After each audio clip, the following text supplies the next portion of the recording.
You're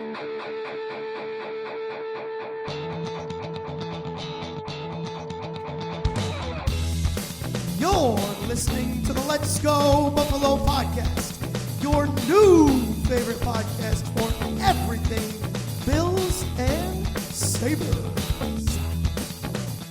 What's going on, everybody? You're listening to the Let's Go Buffalo podcast, your favorite podcast for all things Bills and Sabres, with the pals, Nigel, Tom, and Jake.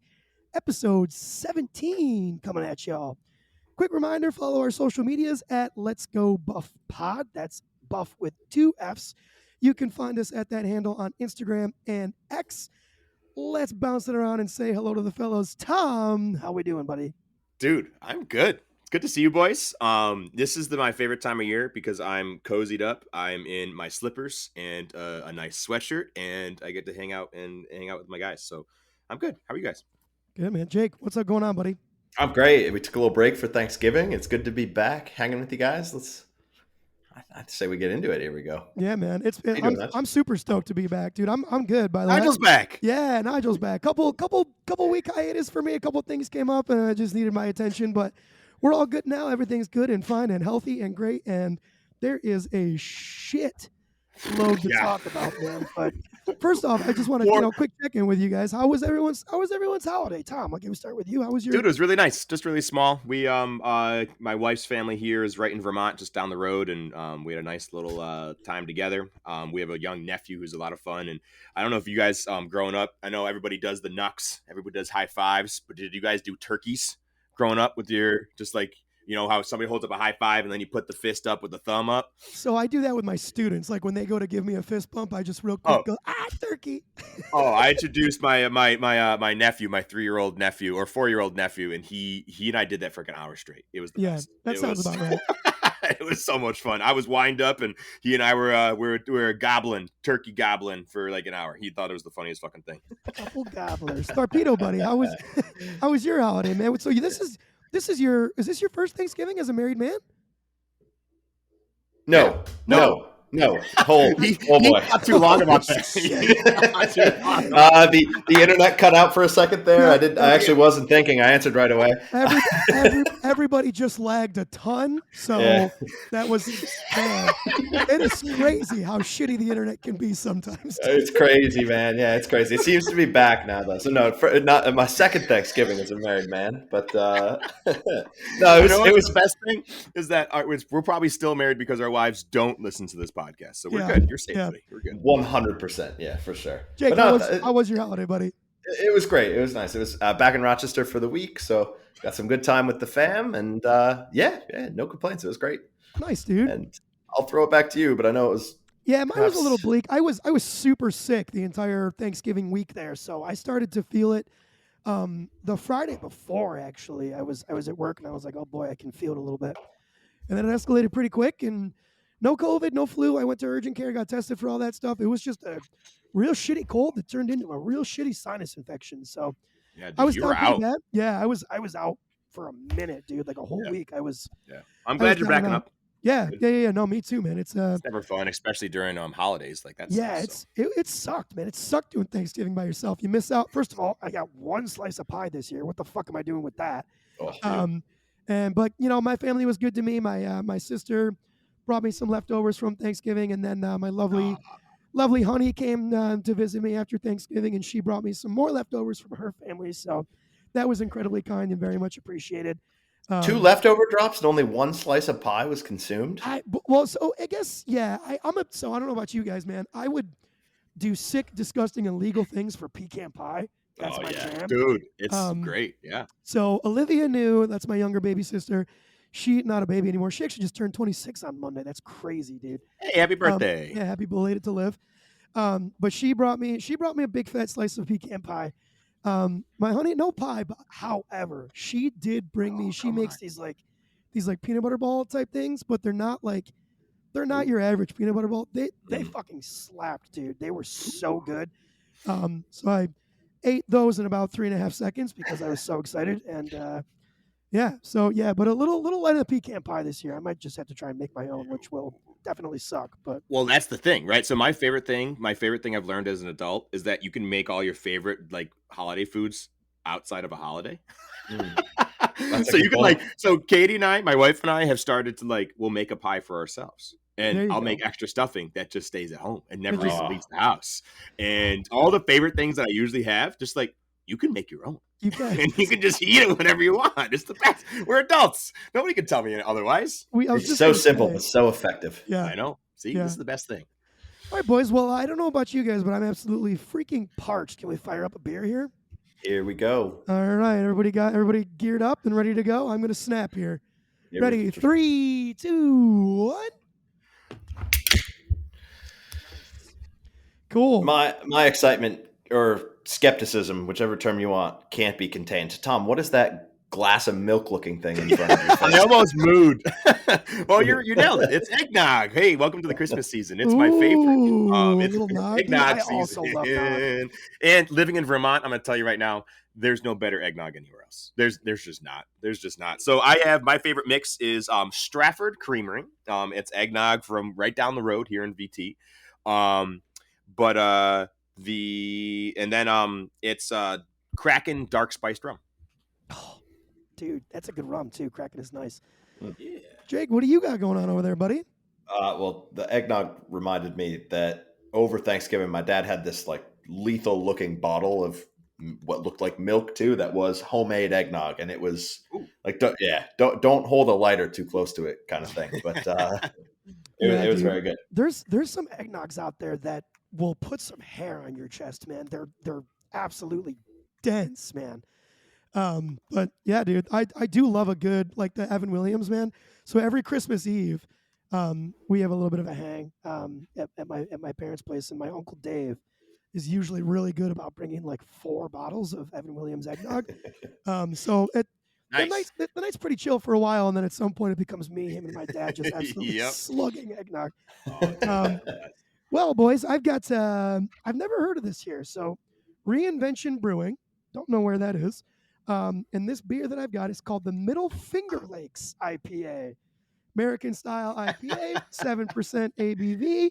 I'm very excited. I'm going to take my first sip right now. One of you guys talk for a second, would you? that name just writes itself. That's perfect.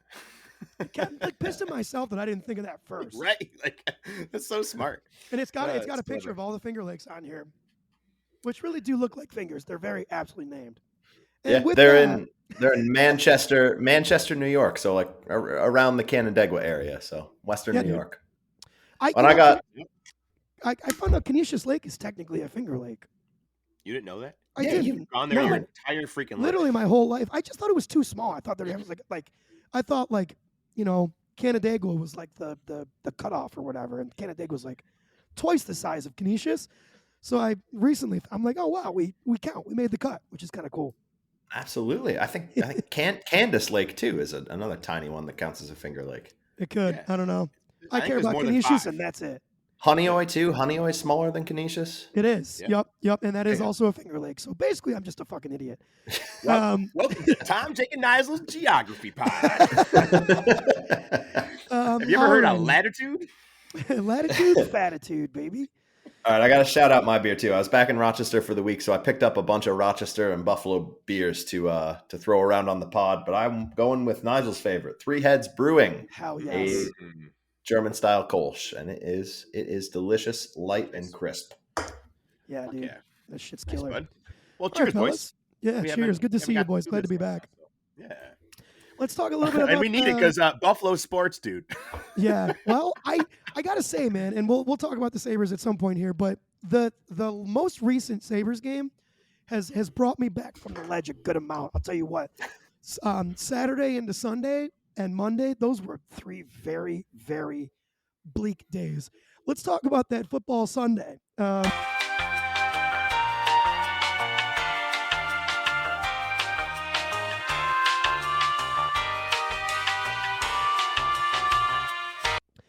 All right, pals. Quick little technical difficulties there. Like we said, episode 1, we don't know what we're doing ever. So Tom's I gonna think we've put said that professional. every episode. None of us are professional. Even at what we like our careers are, I would be hesitant to Not call a us professional. professionals. So yeah. But we were just about to start talking about some Eagles Bills games. So like I said before, Bills fell to the Eagles 34-37 in OT. It was a frustrating game for a huge multitude of reasons. There's Every reason. yeah, Like right. you hit every bingo board. Anything you could have had, I was mad about something. Yeah, there was, but there was also, I mean, and I can say this now because I'm not like sitting on the edge of the cliff. There was a lot to like in that game too. So you True. guys want to do our typical and maybe try and find a positive out of the game?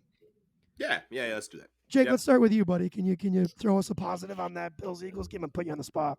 No, thank you for starting with me because I get the low hanging fruit. Yep. I mean, Josh Allen was a superhero all night. He looked fantastic. Like he had one interception, but if memory serves, it wasn't a It was like an interception that you're kind of okay with. But otherwise, he was incredible. He had 4 touchdowns, 2 passing, 2 rushing, 81 yards rushing for a quarterback, and yeah, just was dominant. Like he's been the reason that we've lost a game or two this year, but that was not one of them at all. Yeah, not even a little bit.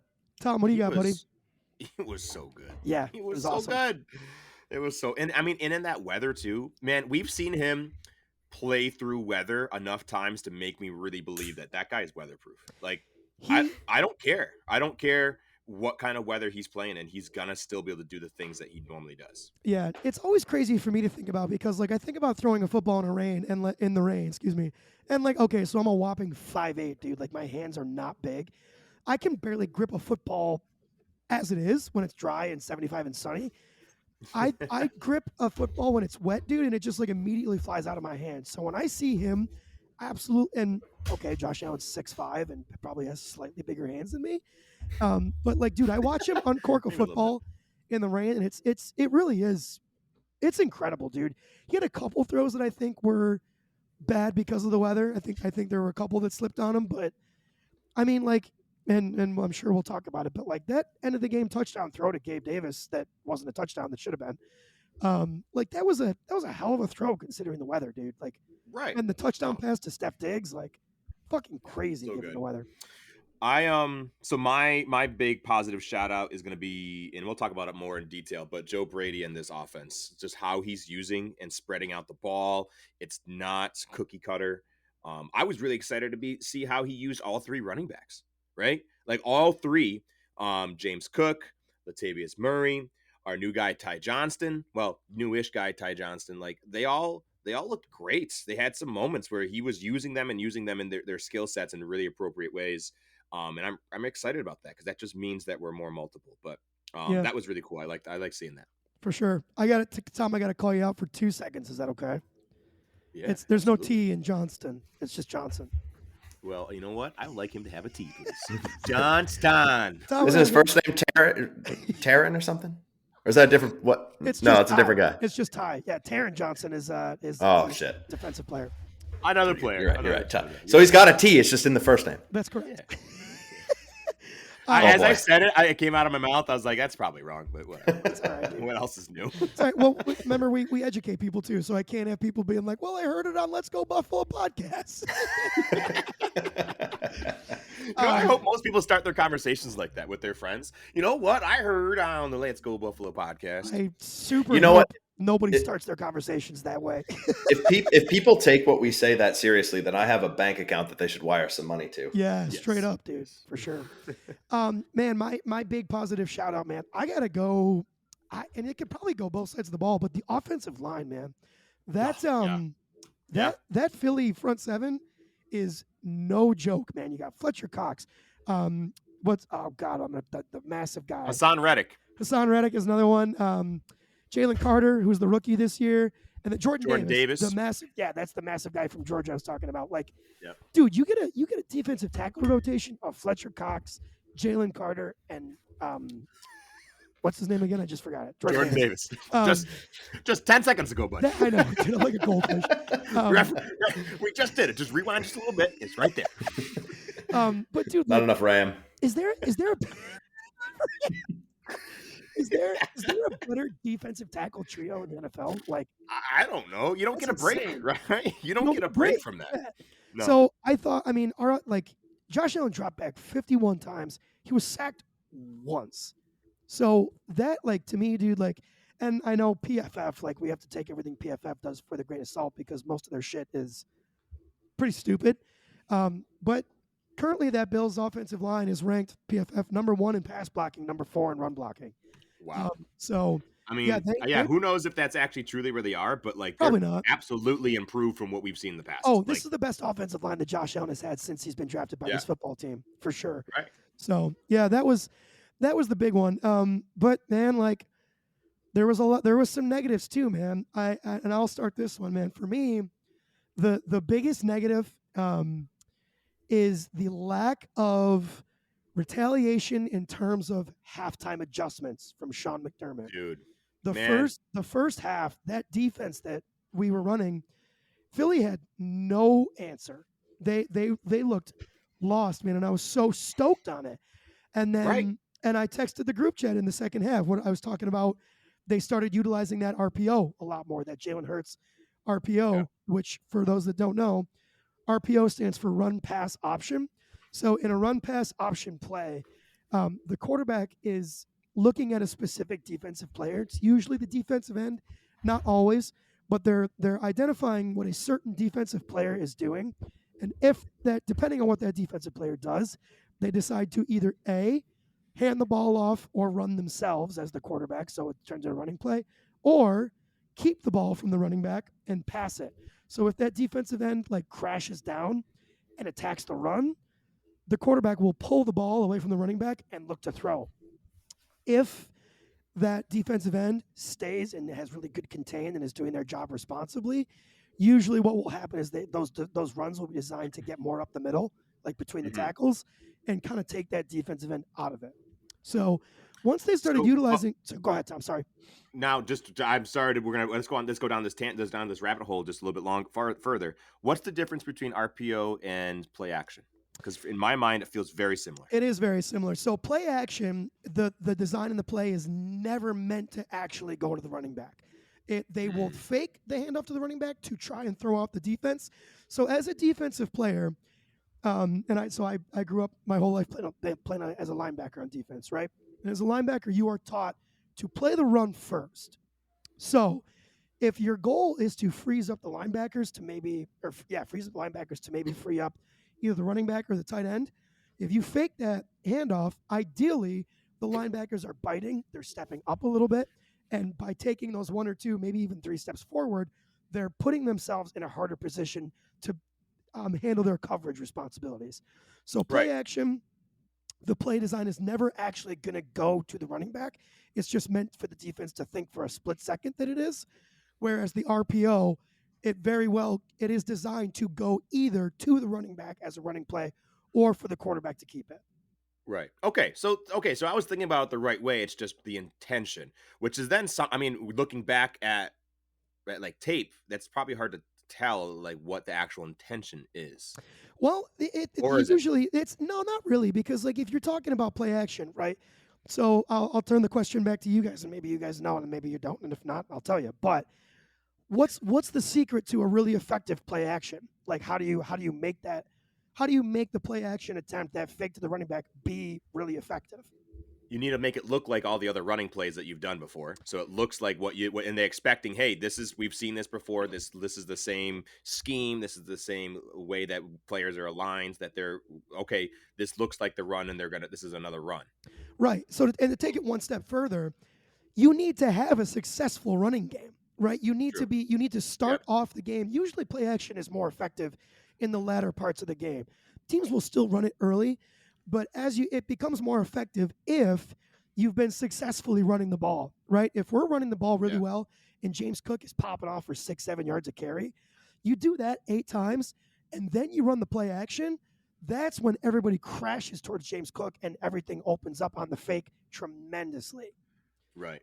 And if So it's a true RPO and they're like, hey, okay, they're thinking no way that James Cook is running again, then and they play the pass, then James Cook just has another advantageous run look. yeah, Yeah, it's a little bit different in the sense like the RPO. It's just an attempt to catch the defense in whatever.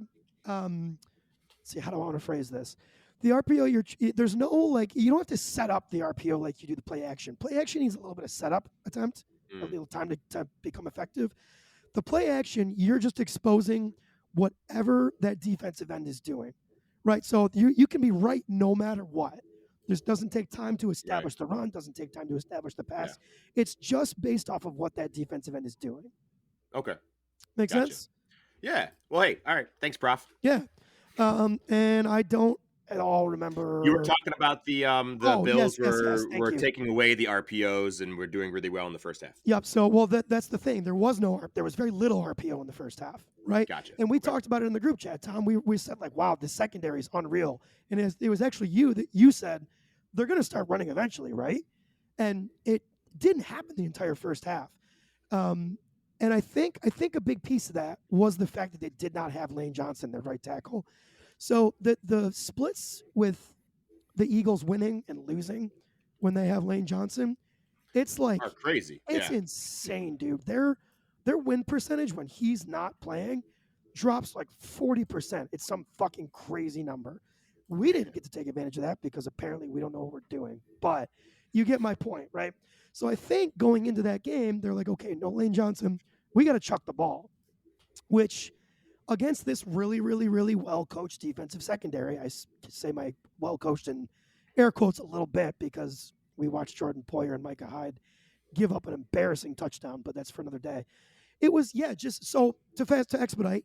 Second half of the game, Philly starts running the ball more. They're trying to run to the outside, specifically with the RPO, and there's no adjustment from Sean McDermott. It's like he said, "Well, don't know what to do for this. We'll just keep our fingers crossed." And that to me was really frustrating because you watch Nick Sirianni make the correct adjustments and absolutely make us look stupid, and Sean McDermott had no answer. Yeah. Man, that's it. That's the thing that just frustrates me so much because when the Bills are ready for it, like they do very well. This can be a very well uh, implemented defense. It's just then sometimes things change and then it looks like they look like high schoolers out there. That's the thing that's frustrating for me is like I feel like they have the capacity to be consistently dominant, even with all these injuries that we've sustained this year. But it just doesn't happen in some of these big moments. I don't understand, and it's so frustrating. Yeah, it is, man. And I mean, we're gonna maybe a little bit today, but later this week, I think Tom and I are gonna have a powwow and really get into some more in-depth Bills stuff. One of those conversations will probably be a little bit of Sean McDermott and our frustrations. And Tom and I can tell you folks right now, and like I said, we'll get into it at a later time. Tom and I feel a little bit differently about Sean McDermott right now. Not like polar opposites, but I'm a little bit tougher on him right now than most people, I think. So Yeah, I would agree with that, but I'm also trying to come up with my opinion because I don't want it to be just emotional. So I think I'm actually excited for that conversation. It's probably gonna be a 2 glass of eggnog kind of conversation, and we're gonna dig into it. So it'll be fun. yeah, So for sure. Do you have a negative, Tom, you want to now share with the class? um man, it's just we got to figure out how to play through these devastating like just collapses, right? And what seems also like a whole bunch of you always say so Bruce Nolan, another really well-known podcaster in the Bills Mafia landscape, one of his favorite phrases is that in order to be successful, you have to be for as good as you can for as long as you can and as lucky as you can for as long as you can. And I feel like we've been fairly good, right? Brandon Bean has crafted these beautiful um championship caliber rosters multiple years in a row. We have Josh Allen, we have a franchise quarterback, we have strong players other places. Like we have a good team. I just don't know where this luck goes. How does Jake Elliott kick a 59-yard field goal in the rain?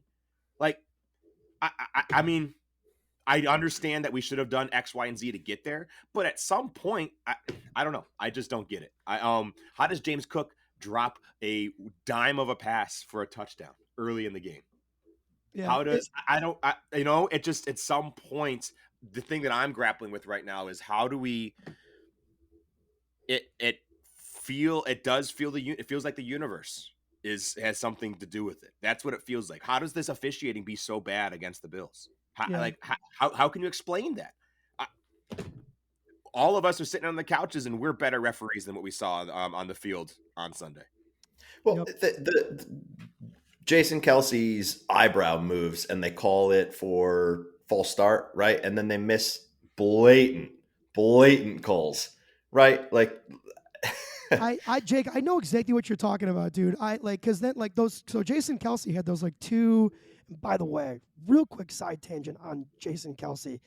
I don't know what podcast he was most recently on, but he absolutely went in I saw this. on Jordan Phillips, absolutely running over that right guard for Philadelphia when the tape clearly shows. Now, okay, let me preface real quick, and I'm going on a tangent real quick. Jordan Phillips did not need to barrel over that guard the way that he does. There's a way to collect yourself when you're offsides. However, the tape clearly shows that Jason Kelsey flinched on that snap, dude. You like Yes. the tape doesn't lie. So Jason And Kelsey, you're never gonna hear this in your life. You're a fucking trillionaire. You don't give a shit about me at all. no, I yeah, no, have yeah. Unfortunately, right? That's where we're at. leading up to today, one of the players that because I hate the Eagles for whatever reason, and I think most of it's their fans. I think their fans are scumbags. But Jason Kelsey, a Yeah. player that I never had anything but the utmost respect for, that was some bitch shit, dude, because I bet you he knows that he flinched. And my God, I would love for a Philadelphia Eagle fan to hear this. And I said Philadelphia Eagle fan. No desserts.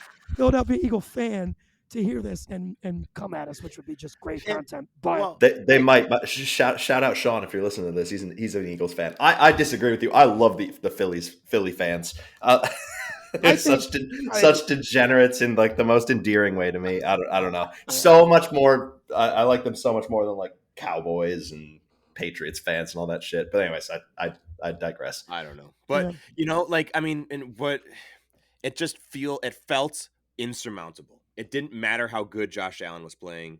It didn't. Okay, it did though. That I don't know. This is where I'm in like an emotional mess here. I don't know exactly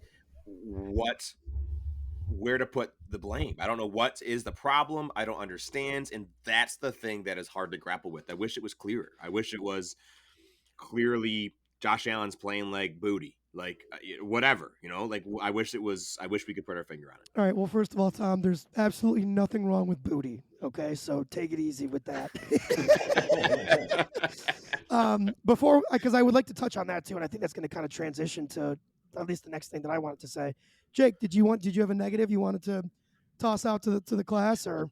No, I think we've covered them already. Like the officiating, just Yeah. in the NFL in general, makes me scratch my head and just think that I'm not gonna say the R word. Excuse me. I'm not gonna say the rigged word. Let me clarify.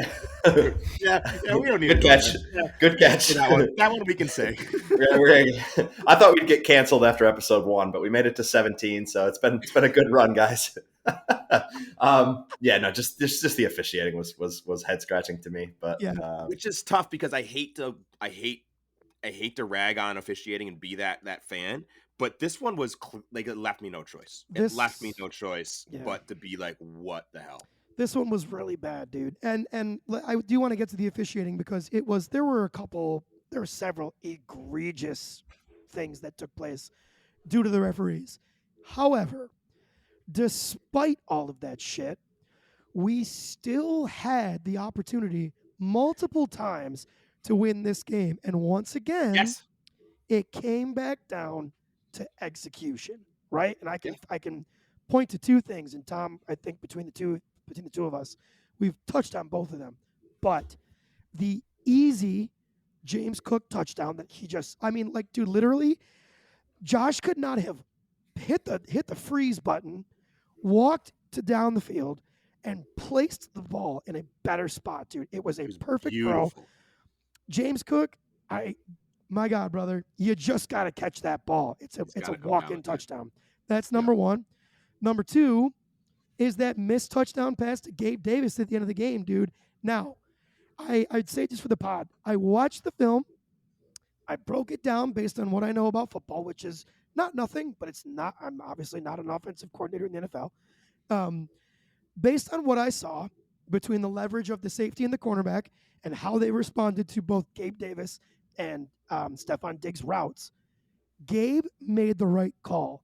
It looked to me like it should have been a route that broke to the outside corner, and Yeah. Josh, for whatever reason, decided to throw the post. Now, that being said, Gabe Davis was 4 to 5 steps in front of that guy. All he needed to do was turn his goddamn head around infinitely sooner than he did. And this is why Yep. it's on Gabe to me in a way too. You have to recognize, whether you're a wide receiver, center, running back, quarterback, whoever, you have to recognize when that zero blitz is coming.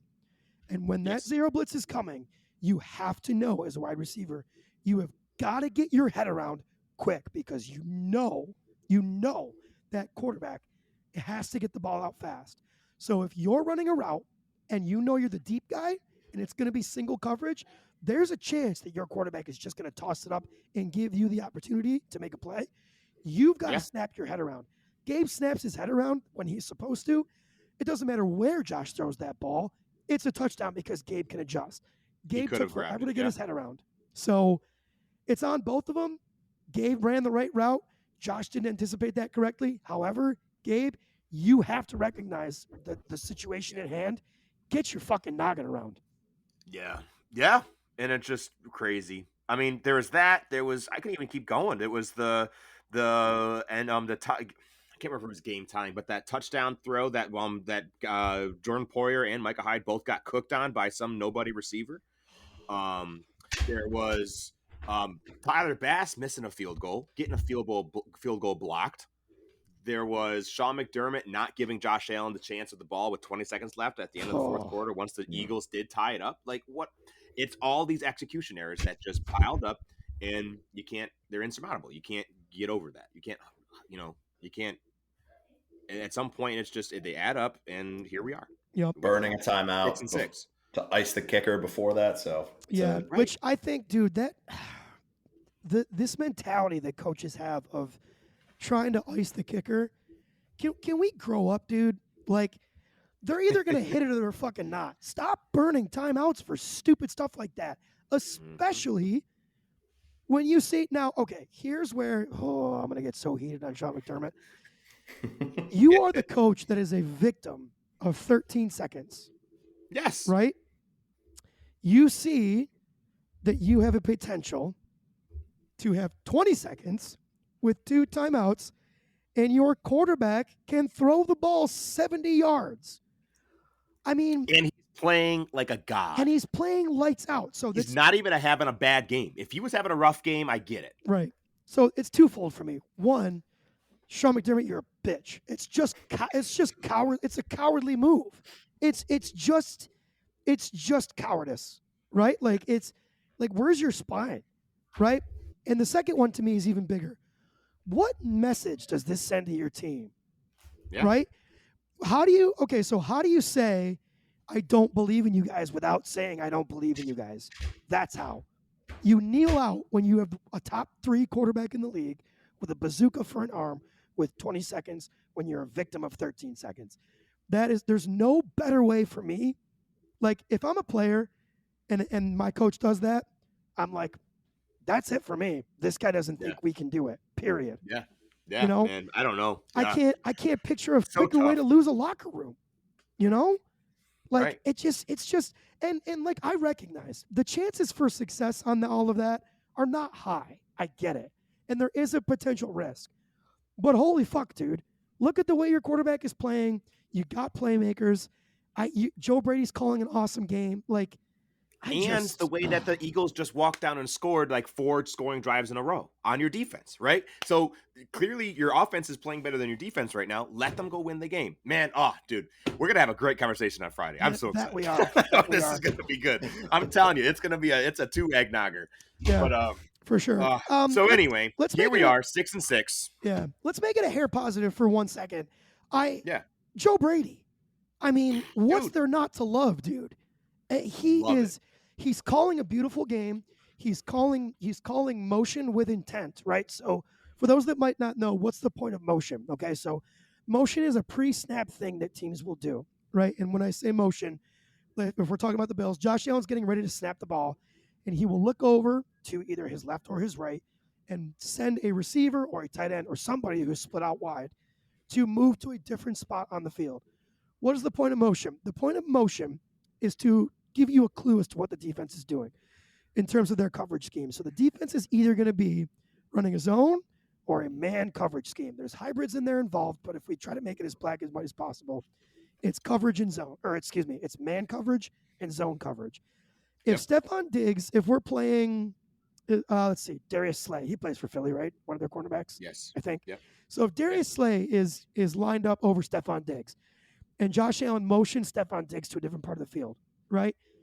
If Darius Slay follows him, right, moves with him, shadows him, that is your indicator that, okay, Philly is playing man coverage, meaning each secondary player is responsible for one player that's out running a route on offense. Yep. If Stephon Diggs goes in motion and nobody moves, that is your indicator that it's zone coverage, because in zone coverage, it's just like it sounds. Every defensive player in the secondary, not your defensive lineman usually, but your secondary players are responsible for a particular area or zone of the field, right? So to bring it back to what I was saying, Joe Brady is running motion with really great intent. His pass concepts are married to his run concepts, meaning he's running like different plays out of the same formations, right? So it's not like his run plays are only out of this formation and his pass plays are only out of this formation. He runs a lot of 5 wide and 3 wide receivers, and neither of those are indicative of whether it's going to be a run or a pass. Yeah. He's absolutely calling an awesome game right now. I know I just kind of took a lot of the Joe Brady positives, but Tom, do you have anything you want to touch on? No, man, and I love the way that he's kind of been addressing the public. I don't know if anybody's watched any of his pressers, but he comes out great. Comes across great. He's wearing a Buffalo versus everybody hoodie. Let's go! Like, he's a man of the people. He's taking leadership. He did not throw any of his players under the bus. He has the right answers. And yeah, man, I'm excited. I think the players are responding well. I think he's putting the players. And this is another just football trope of it's players, not plays.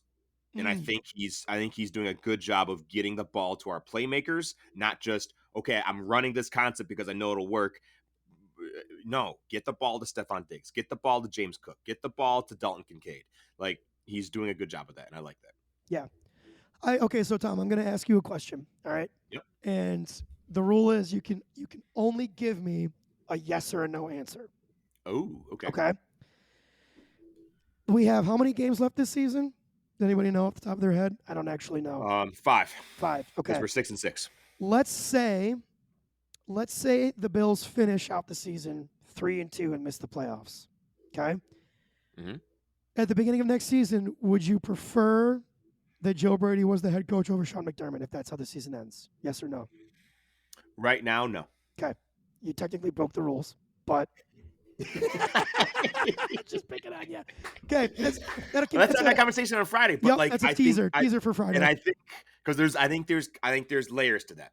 There's layers. Absolutely, to that. Yeah. But I think it's always really interesting to make us to boil everything down to a yes or no. I think that's because it's hard to do. Yeah. Right. No, where I am right now, no. Okay. But again, that's a very situational, and yeah, I'm excited. Let's talk about that on Friday. Totally. So we just looking ahead, we are 6-6. The Bills are out of the playoffs. We're the 10th seed. Looking outside, looking in, which is insane. If you told me this, and what's even more frustrating, if you look at all these like silly mistakes, like we could be like 10-2. Like we could be, like our 9-3. Like we could. There's not. It's a fine line between 6-6 and like the 1 seed. Bro, I just. You get back the Jets game, the Broncos game, the Patriots game. You're suddenly 9-3. 9-3, which is tied with the Ravens for another number 1 seed. Isn't that's absolutely mind-boggling to me. It's so frustrating. It is frustrating. It's so fucking frustrating. However, what that tells me is that the Bills are lethal. Like, I think if we can stay hot, if we can stay and play well, I did not, looking at this game against the Eagles, it did not feel like we lost it because we couldn't. Right. It lost it because situationally there was a lot that happened that was not the correct decision, and it was mistakes were made, but it wasn't like, oh my God, we were outclassed. Yeah. We could have won that game, which gives me hope. Yep. But man, we have some work to do. We're going to the bye week, so nobody can be heartbroken this weekend, which is really nice. Yep. But so looking ahead and kind of going into the rest of the season, I'm going to do a little bit of Bill's rooting interest of who do we need to be rooting for in these other NFL games to help us get our way back into the playoff seed, and hopefully we can find our way into a wild card seeding. So in case anybody doesn't know, maybe we have some new people are new to following along how the playoffs work. Each conference, the NFC and the AFC, seed 7 teams that go into the playoffs. The first seed is the first 4 seeds are the top division winners of that conference. So the AFC East, the AFC South, the AFC West, and the AFC North all send one team that are their division winners. Whoever's has the best record of those is the number 1 seed. They get a bye week, so they don't have to play the first week of the playoffs. The number 2, 3, and 4 seeds are all the other division winners. The last few years, the Bills have been the AFC East division winner, so they've been one of those seeds. Then there are 3 wildcard teams who are not division winners, but the next 3 best teams who have the best records or wins and advantages over those other teams. They get to make the AFC wildcard spots. So I think right now that's the best Bills route to the playoffs is a wildcard spot. We are 6-6 in the 10 seed, currently behind other wildcard contenders of the Steelers 7-4. The Browns 7-4, the Colts 6-5, the Texans 6-5, and the Broncos 6-5. For the record, the Steelers, Browns, and Colts are all playing behind backup quarterbacks. Holy My fuck, God. dude. The Texans are playing well. I'm actually very excited for CJ Stroud. If they make the playoffs, I'd be happy for him. Fantasy wise, I am a huge CJ Stroud fan. You are. Yeah. Nigel has all his chips in on CJ Stroud and Tank Dell. That's correct. Which was a good call. Which is a good call, by the way. The best fantasy call I've made in years. Continue. Yeah, dude. And then the Broncos, who have just been the hottest team in football, they started 1-5 and they won the last 5, beating the Chiefs, beating the Bills, beating the Browns. Like, they've done really well the last couple of weeks. So who knows what's going to happen there. So anyway, those are the teams that we're behind and we're looking at the kind of nipping at their heels. So this weekend of the games that are happening, we want the Bills want the Falcons to win over the Jets just to keep the Jets further down. We are ahead of them currently in the division, but let's keep them that way. Tom, sorry, I don't mean to interrupt you. Can we do a quick 2-second prediction on each of these games? What you think? Falcons over Jets. What do you got? What do I want it to be, or who do I think is going to? Predictively. Predictively, I think it's the Falcons. Me too. I think, strangely enough, Arthur Smith is kind of finding his groove. Yep. Even though I think he's an idiot, but I think he's finding his groove there. Cool. Texans versus Broncos can go either way because they're both tied at 6-5 ahead of us. Mm-hmm. So it can kind of go either way. They're not in the division, so either team, it doesn't help or hurt us. Man, I think the way the Broncos are playing right now, I think the Broncos win that. I like the Texans in that game personally. Okay. Cardinals over Steelers. That's the next one because we want the Steelers to get a loss. I don't know if that's going to happen, just the way the Steelers have been playing, and their defense is very good. Yep. So I'm picking Steelers over that, but we want the Cardinals to figure it out and beat the Steelers. Yep. Then next game, Rams over the Browns. I think that is going to be a Browns win just because of their defense, but the Rams looked hot last week. I don't know. Sure Rams, did. And if they can score like that, the Browns can't. Yep. Don't forget the Browns have a backup quarterback right now too. So if that Browns defense comes to play and stifles that Rams offense, they win. But otherwise, I think it's the Rams. Take the under in that game. The Jaguars over the Bengals. Right now, the Jags are like the 2 or 3 seed. They're doing really well, and we want them to win that division outright, not get down into this wild card race because they have a win over us, and we don't want to touch that.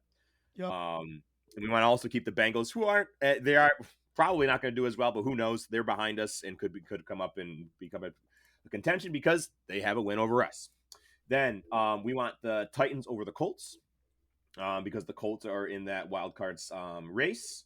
We want the who do you think wins there, bud? Titans and Colts? I would go Colts personally. Yeah, I think so. Zach Moss game? Oh my God. Well, what's his face is hurt now, so yeah, Zach Moss is coming alive, baby. Yep, here it comes. He didn't have a pulse in Buffalo, but whatever. Jesus Christ, I know. Pats over Chargers, just because A, we want the Chargers to stay down, and B, we want the Pats to get another win, so that way they don't have quite as good of um, a a pick coming up here this fall or this spring. And then Commanders over Dolphins to get the Dolphins another loss. And then Packers over the Chiefs because fuck the Chiefs. Yep, that's correct. That is all correct. Cool. Yeah, that's, I don't know, man. A lot of those games look like, in my opinion, a lot of those games I think could go our way, the Bills' way. They could. Yeah. Who Um, knows? yeah, Pats aren't going to beat the Chargers. Commanders aren't going to beat the Dolphins. Packers could beat the Chiefs. They've been playing pretty well lately. I think the Jags are going to beat the shit out of the Bengals. They look like nothing without Joe Burrow. I'm sorry. I had no Right. disrespect to the Bengals. They're a great football team, but it's no different if Josh Allen went down, and I'm knocking on wood. It'd be no different. The Bills they'd be dead. I think the Bengals are dead. So yeah, I don't know. Yeah, we'll see. But I Yeah. gotta tell you, we went into this podcast. Everybody's saying, "Oh, let's go light on the Bills." We We're did. 45 minutes in on Bills talk. Yeah. But so that's okay. Thanks for hanging out with us. Yeah. No game to predict this week, right? Thank God. Yeah. Yeah, I'm okay with that. So we'll just Hey, I want you to know your last pick that was actually my pick. I said that you called the Jets 42-10. The Bills to win 42-10 over the Jets. You were the closest out of the three of us. well, Nice job, Nudge. I Yeah. regularly say You're very optimistic, you know. I regularly say that I picked the wrong career and I should be in the booth somewhere. I don't know, man. All right, boys, should we get into a little puck talk? Yeah, Jake, give us a little synopsis. How is the week been in Sabres land? Very up and down over the past couple of weeks since we chatted last. So I won't go through every game because we need to keep it somewhat palatable for people to click on the link. But since we last spoke, they've played 6 games. Like I said, up and down. Loss against Winnipeg, win against Chicago, loss against Washington, win against Pittsburgh, loss in New Jersey, win in New York against the Rangers. So very much up and down. There's been a couple of games in there that you really wanted to see them win. The game in Winnipeg comes to mind. They had a great third period, couldn't find the equalizer. The game in Washington comes to mind. Nigel, was that the game that Zach Benson scored the ridiculous between the legs goal? Like we got to say something about Oh that. my Yeah. God, I actually can't even. No, I feel like it was it against New Jersey? Maybe not. No, it wasn't. You're right. It was Washington. So unfortunately, the night was spoiled after that incredible goal because Sabres couldn't hold on to the lead. Washington tied it up with the minute left and then won the game in overtime. A trend that we're hoping to avoid the rest of the way out of not being able to close games out that you're in the lead in the third period with. But then they come back Friday night and pull off a third period comeback against Pittsburgh, down 2-0 going into the third, come back with 3 goals in the third period to win that game. And the following night against New Jersey, this was a game I got home from Rochester. I was all excited to watch a Sabres game, and bro, I couldn't watch past the first period. It was a terrible game. They lost 7-2. I think probably the emotion of coming back the night before against Pittsburgh, they didn't look ready to play. I mean, I think they were still dreaming about what they did the night before and not ready to play against New Jersey. New Jersey was at home. They got their captain back for that game, Nico Hischier. Jack Hughes was heating up. I think there was just too much emotional highs going on for New Jersey and too much not ready to play for Buffalo. It was a horrible game. I think they had 9 scoring chances in the entire game, Buffalo, and that is compared to like 46 for New Jersey or something. I saw some stat like that. Just a bloodbath blowout. Yeah, it was. Anyways, It was terrible. That game, dude, was. I can't stand when we show, like, when I say we, I mean the Sabres. Like, I play for the fucking team. I can't stand when we show up to games and we don't actually show up. Right? You're just warm bodies on the ice. yeah, That game was so flat and lifeless right from the get go. Same thing, dude. I think you and I were texting, Jake. I turned it off after the first period. yeah, and it's becoming a bit of a trend and not one that I'm happy to see. of me just not really being able to stomach watching the team. Correct. There's the other games that pop into mind. The Flyers game where they just got the wheels beat off of them and looked lifeless. The Pittsburgh game, not this past Pittsburgh game where they came back, but the other shutout 4-0 against Pittsburgh. They didn't look committed. They didn't look ready to play. And there was no jam. There was no fight from the team, and I didn't see that. I saw that no times last year. Maybe there was a couple that I just can't think of, but it's a troubling trend early this year. So you got to hope they avoid that. Let's move on to a more positive subject. The game on Monday against the best team in the NHL at the time. Came away with I a heard you 5-1 made some win. friends in New York, bud. I have many friends in New York. I didn't make any new ones that night. Yeah, yeah. I was at the game. It was a blast. I had a great time. Shout out to my friend Peter for bringing me. And yeah, it was a blast. It was a closer game than the score suggests. I mean, it was 2-1 in the third period. The Rangers are lethal, and yeah, Buffalo held on for a win.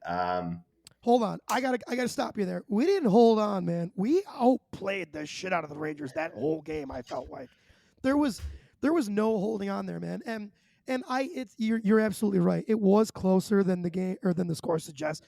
That game to me was 3-1, right? Because Mhm. the fourth goal was an empty netter. The fifth goal was just a garbage time, although great shot by Kyle Okposo. So you love seeing that from your captain, but I mean, dude, I personally, and I don't mean to take over your role here, Jake. I personally felt like we dummied the Rangers that night for 3 periods, and the most exciting thing for me was, I think for me, dude, that was the first game that we've played this season where we played 60 full awesome minutes. I mean, dude, that shout out Igor Shesterkin. That game should have been 4-0 at the end of the first period. I mean, Yeah, Jeff Skinner had an unreal chance where he got absolutely robbed like 2 minutes into the game, something like that. So I mean, yeah. I just want to give the flowers what they deserve because they played a hell of a game Monday night. Agreed. Yeah, it's rare for New York to leave Shesterkin out to dry like that, but they did. He kept them in the game, and he's one of the best goalies in the league. He still wasn't enough to calm the tide that Buffalo's throwing at him. Yeah. So Now, Jake, can I ask you a quick question? Did you see anything? Because I know the answer for me, so I'm asking you I'm putting you on the spot. What was the difference between that game and some of the shittier games that we've seen? I think yeah, like you said it already. Played a full 60 minutes. Yeah. They stuck to their game for the full 60 minutes. Yeah, I thought UPL looked outstanding. I thought and that's a growing trend this year that I'm very happy with. Yeah. I thought he looked absolutely outstanding. So I think that was a big difference maker. I want to get to that, and I'm gonna toss in mine real quick. Just I know I put you on the spot, but I've been thinking No, about this a bunch.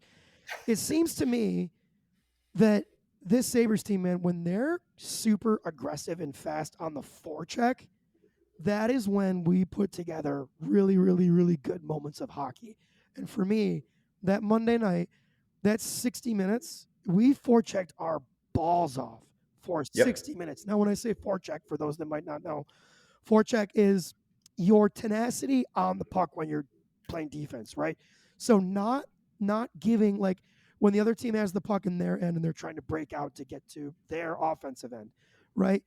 Taking away time and space, being very tenacious on the puck, being obnoxious and a pain in the ass to play against, right?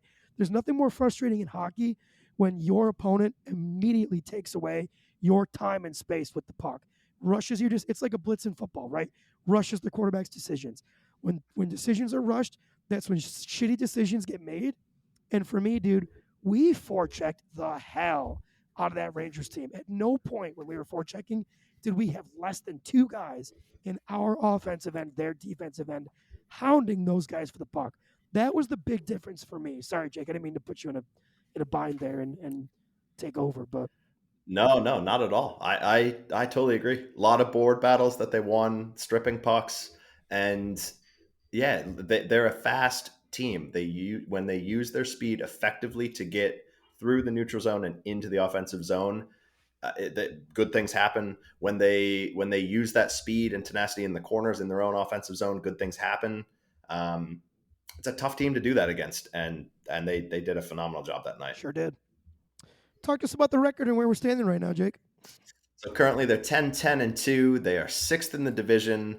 They're only 3 points out of a playoff spot currently. I didn't have to edit the document. They've kind of been in that spot for a while now.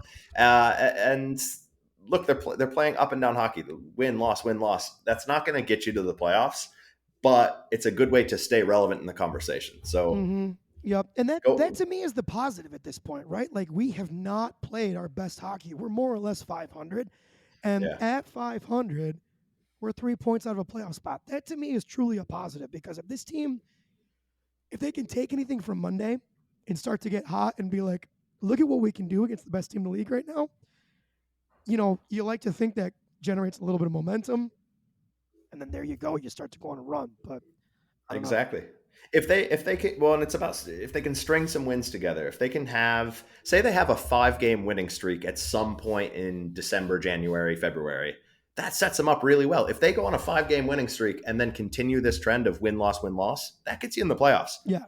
You need the playoff line is typically around 94 to 98 points Mm-hmm. any given year. Yep. So you got to get there, but you put a couple wins together and your job becomes so much easier where you're not clawing back into that spot every couple of nights. Absolutely. Yep. Okay, so Jake, I'm gonna jump in here again, and we have a bunch of discussion points here for the Sabres. But I mentioned to you when we were having our board meeting, I have some stats that I want to throw at you. Okay, and our bottom bullet point right now, and it's I tossed it in there at the very last second. I feel like we have to talk about UPL right now. So here's my big stat that I almost shit my pants when I read. Currently, okay, let me ask Jake, if you had to guess UPL save percentage, where's he ranked amongst the or amongst the goalies in the league right now who have played, a good chunk of games? If you had to guess, give me a range. 15 to 20. 15 to 20. UPL is top. He's 8th in the league right now. Wow. Yeah, his save percentage is currently .918. So That's to great. throw a couple more stats at you, right?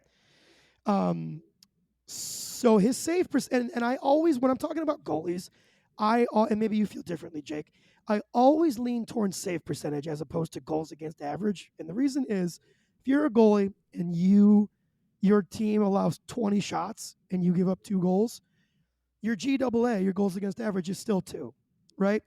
If you're a goalie and your team lets up 45 shots and the team only scores 2, your GAA is still 2, but your save percentage is drastically different. So I am someone, when I'm analyzing goaltender play, I'm a big save percentage guy because I think that tells the more accurate story. Agree or disagree on that one, Jake? To follow your one word rule, agree. Agree. Awesome. Love that. All right, so Suck up. kiss ass. Just a couple numbers here to check out, okay?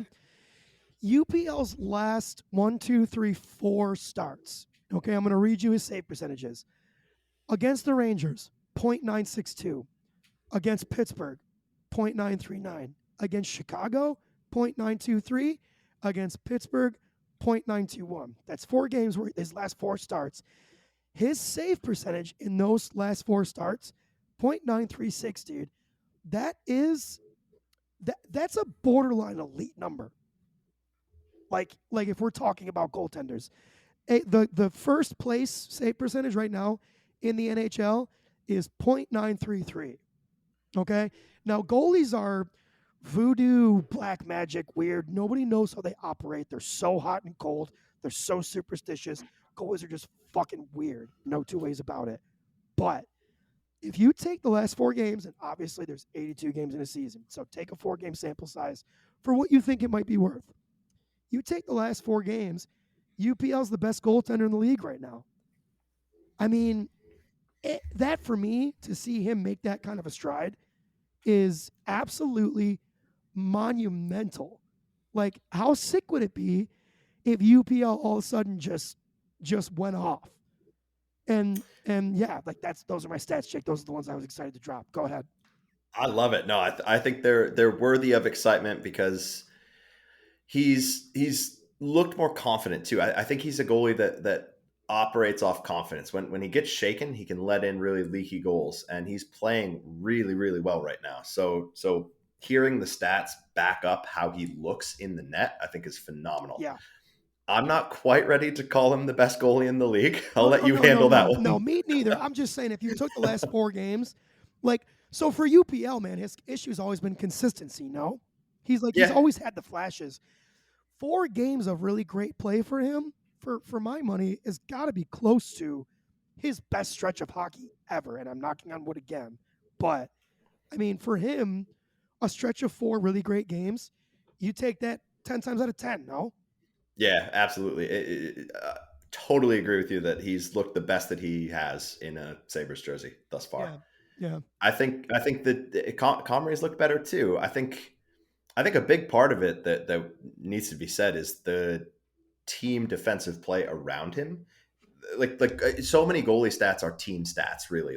yeah, Yes, you can determine how many saves a goalie made and how many they didn't, but it's about what's in front of them and how they're reacting to what's given to them by their team. And I mean, it's been a concerted effort by the Sabres to not allow as many odd man rushes. It's clear when you watch the games that they don't do that as much anymore and play a more sound defensive structure. And I think that you're seeing the results in those goalie stats that you're reading off. yeah. It's a team game, and he's benefiting from it, and I think that's great. And I hope he continues to look solid. How about that save against the Rangers with the paddle of his stick? Holy fuck, dude. I That puck mean, was going in, and he just got a little piece of it with the paddle of his stick, and it redirected wide. Like that was save of the year candidate. that made me think of one name, dude, and that one name is Dominic Hasek. Yep. That was Hasek S right there, dude. The way he sprawled across, got a paddle on it. I think Marty Biron actually has a save that's like pretty much the exact same as that and lives in infamy in Saberhood. But yeah, it was an So unreal save. So while we're on goalies, I think this is a good transition into Devin Levi Yeah, because he has struggled. He's been the third best goalie on the team this for year after sure. Comrie and UPL. Now, I can't say I'm terribly surprised. no, Do you agree? dude, I think it's a move that should have been made a couple games ago. Now, here's what people need to understand: goalie, the way goalies develop is different than everybody else. It's typically slower, right? Like we've got Zach Benson, who's 18, who made the NHL, made this team, rightfully so, and he's on the team because he's one of the best 12 forwards in the organization. He's 18. It would be like Devin Levi was given the keys to the city last year, basically, right? Like already viewed as the savior. We all got excited. I know I was just as guilty as everybody else. I couldn't wait to see Devin Levi this year. It is not a bad thing that he got sent down to Rochester, dude. This is the correct call. This is the typical way that goalies develop. Ryan Miller, who aside from the Dominator, is viewed as the best Sabres goalie of all time, played 3 years in Rochester. First year he started 42 games. Second year he started like 60. The next year he started like 68, and then he went to the show. So people need to be careful to not panic and start to view Devin Levi as a failure already because the kid turns 22. Okay, I'm gonna say that again. The kid turns 22. Tom, I think I was taking shots of bourbon out of your belly button at the age of 22. Okay, so like this kid has so much time to come into his own. Here's the other thing too. There's no NHL team that carries 3 goalies, right? Like nobody does it. It's very, very, very, very, very few. If there might be a couple, but it's It's not. becoming more common. Is it? That would be Yes. news to me. But so, yeah, it's so. Yeah, go ahead, Jake. Go ahead. Say what you want to say. Uh, it's becoming more common, and I think it will continue to become more common in situations where it makes sense. For a team like Buffalo, where we have 3 fairly young, fairly unproven goalies, it perhaps doesn't make as much sense. But look, an example like I'll throw Tampa out there as an example, where you have one of the best goalies in the league in Vasilevsky. If you carry 3 goalies, you have a situation where you can rest Vasilevsky. You don't have to have him because he's only going to play 55, 60 games in a season, right? That's how many games you want your starting goalie to be playing. Those other 20 games, don't make him go through his game day routine, his game day warmups, sit on the bench in a baseball cap where he might come in, he might not. If you know that no matter what the score is, no matter what the score is, no matter how many goals the other team puts up, you know that you're leaving the backup out there because you need your racehorse goalie to rest. Yeah. Put him in a suit, put him up in the box. Don't even bring him to the game. Give him and his brain a rest from mentally preparing to play in the game. So I think that will. It's not going to happen tomorrow, but I do think over the next few years you'll see more teams carrying 3 goalies to give their thoroughbred starting goalies a rest. With Buffalo, you don't have that like bona fide number 1 goalie that you want to spell so effectively, but I think it does make sense for teams that have that elite netminder. Give them a mental and physical break entirely for a night. I could buy that argument for sure. For Buffalo, what is the number one thing that Levi and UPL need? They need reps, right? Yes. So this is the other reason. This is kind of where I was going before. This is one of the main reasons I think that it's great that Devin Levi went down when he's practicing with the Sabres, right? And now I have to preface this a little bit by saying Rochester, when he goes down to Rochester, they're also now going to have 3 goalies. We'll get to that in a second. But when he's up practicing with Buffalo, right, you're in the net, you're taking some reps, you're getting some shots, and then you've got to sit off to the side for a minute, right, while the other goalie gets their reps. That is not what Devin Levi needs. Excuse me, a little burpee from the beer. Devin Levi needs to be playing. He needs reps. He needs to be taking shots. He needs to learn how to acclimate to the professional game, which is why I think right now Rochester's the perfect place for him to be. He will, for my money, the way I think this organization is going to handle it, maybe not, okay? But I think they recognize that Dustin Tokarski and Devin Cooley down in Rochester are not the future, okay? They are placeholders for a team. They both also have terrible numbers right now. Rochester's winning because Rochester can't help but put the puck in the net. They're sick. I think Devin Levi is going to go down to Rochester, and he's automatically going to become the number 1. I don't think there's going to be much hesitation there from Seth Apper. And that might even not be Seth Appert's call. Seth Appert's the Rochester Americans coach, by the way. It might not even be Seth Appert's fault. Kevin Adams might just play the GM card and say, look, he's coming down. He's your number 1. Which, and maybe I'm wrong on that. Maybe it's a more even split. But I think that the move sending Levi down to Rochester is so good because the amount of reps that he's going to get is going to triple. Even if it's just practice. AHL teams practice like 3 times more than the National Hockey League players. So even that in and of itself, he's going to get more time being a goalie and not just sitting or standing, which is why I think it's the right call. Game reps. I want him involved in games yes. and confident. Yeah, yes. I'm less high on practice time. I think that can be counterproductive for goalies overall, but for a young goalie like him, I think it's important. So yeah, practice here, Rochester, Buffalo, wherever, but games. I want him in games and getting that confidence with him. Yep. For sure, dude. Yeah, we could deep dive more on goalies, but perhaps that's for next week when we deep dive. Yeah, Jake, it might be a good idea for you and I to have a Sabres pod, just you and I, and really get into the nitty gritty, slutty stuff. Well, I think next week Bills are on bye, so I think next week we really deep dive on some Sabres stuff. But in the interest of brevity, let's move off the goaltending. Yeah. There's a lot of discussion points here that we should touch on, but we don't need to go in super depth. Go ahead, Jake. Take us a direction. Where do you want to head? I think one of the biggest and most awesome surprises, and we touched on it for 2 seconds earlier, Benson sticking with the team, and it's not looking like a mistake. For my money, he was one of the best 3 players on the ice for either team against the Rangers Monday night. Did you see anything live? He's great. Yeah. What I notice about him watching him is we talked about it before the season, what he does well. board battles and being tenacious in the corners. Yes. This kid's 18 years old and he's going up against Jacob Trouba without second thought in the corner trying to battle the puck away. And he does it regularly. It's not a mistake. It's not luck. He's a tenacious board battler, and that's how you win games. So 100%. I've heard rumor that he's being asked about for the Canadian World Junior team. I think, and I also heard in the same breath Kevin Adams saying, Nope. let's see, but probably not. I saw So that too. he should, yeah, he should play as many games for Buffalo throughout the rest of the season as he can. There is nothing wrong with keeping an 18-year-old kid if he's playing like he can and should, and he certainly is right now. No, and at this point, dude, it's his first year of his entry level contract. He's burnt now, so I don't think he's going anywhere. I think even if he hits the rookie wall, I think he's staying in Buffalo this year.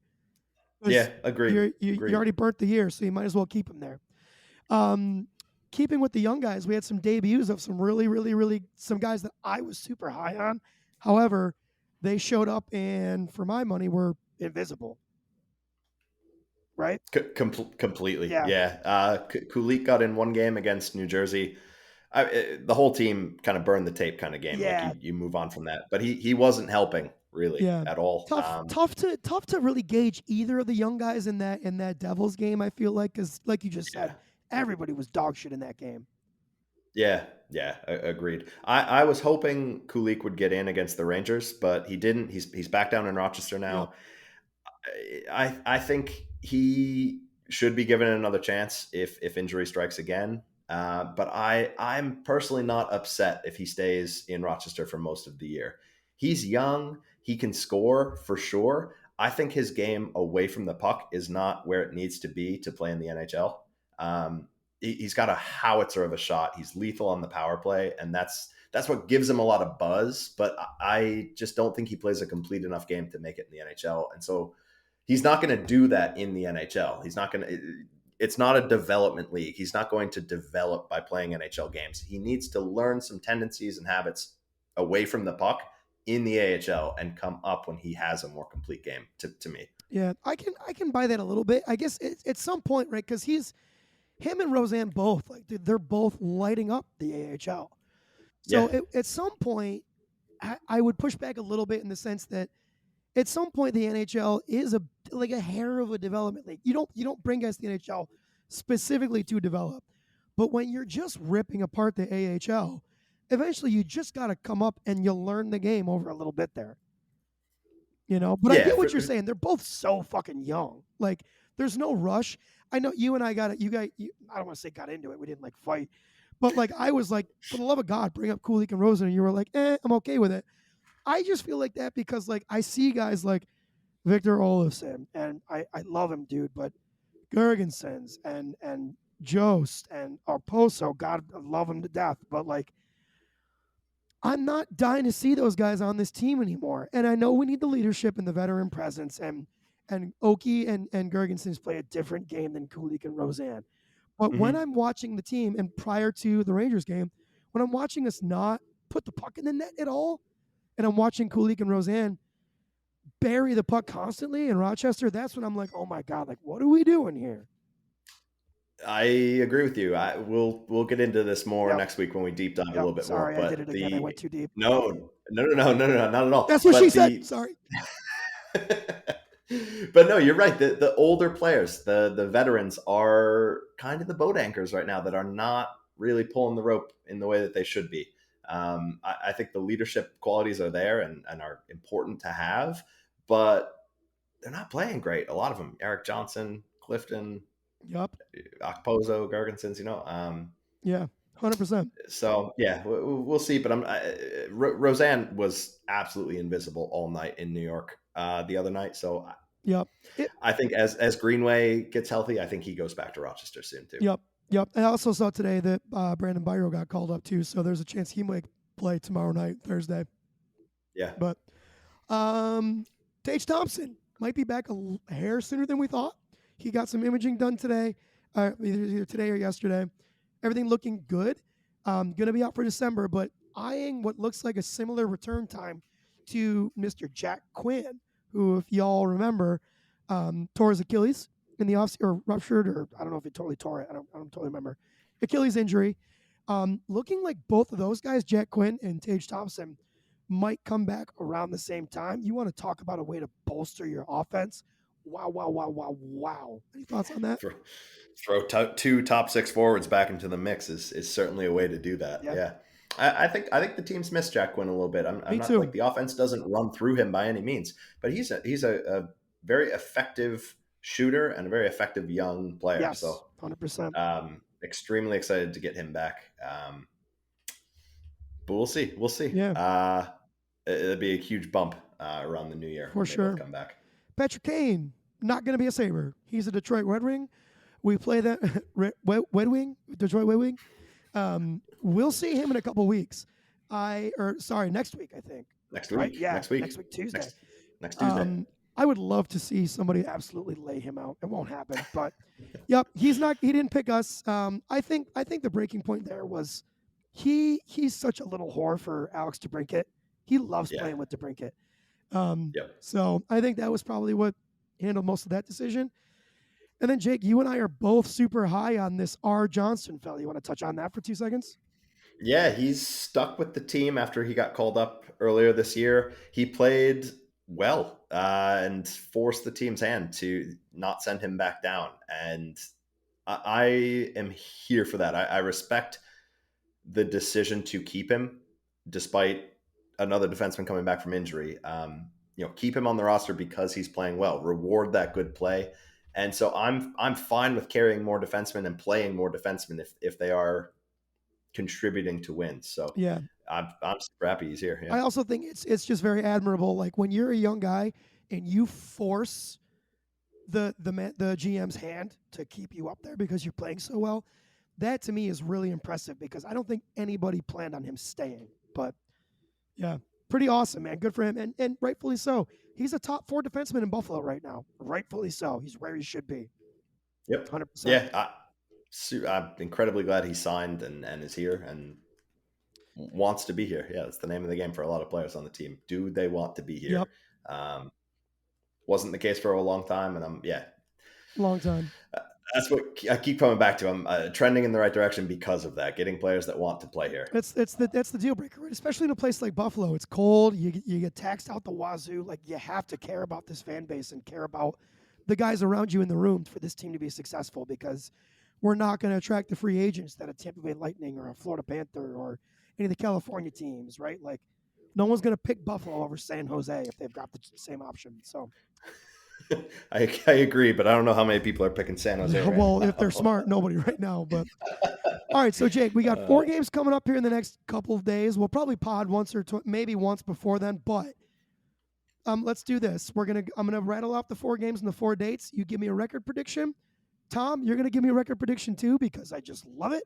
And then I'm gonna do it. And then Tom, you're gonna take us out of here. Ready? Break. We on the same page? On the same page. All right. Thursday, 11:30 against St. Louis. That's tomorrow. Saturday, 12-2 against Carolina. Sunday, 12-3 against Nashville. Tuesday, 12-5 against Detroit. Jake, your record prediction in those 4 games? 2-1-1. 2-1-1. Okay. Tom? 1-2-1. Ooh, okay. I'm gonna say 3-1. I'll say 3-1 there. Carolina's going to be the loss, I think, but I think we'll be a little bit. I think we're coming off a really great game. I think we'll be good against St. Louis. Their record's almost the same. Nashville, they're kind of in the same boat as us, like not terrible but not great. Detroit, I think this team's going to be like, all right, Patrick Kane, you don't want to come play with us? We'll show you what's up. I love it. I love that. If I can throw an asterisk next to my prediction, I think they win in Carolina. They still haven't won a game there since like 2016 in Carolina itself. I think they break that trend. I sure hope so. They'd be sick. Tommy, take us out of here, brother. I'm ready for bed. Well, folks, this is maybe our heftiest pod of to date. This is a big one. So thanks for sticking along. We appreciate you. It would mean a lot to us if you could please share this episode. Give us a like, give us a follow on Instagram and X at Let's Go Buff Pod. That is Buff with 2 F's. These are my pals, Jake and Nigel. My name is Tom, and you're listening to the Let's Go Buffalo podcast. We're sending you love wherever you are. Go Bills, go Sabres, let's go Buffalo.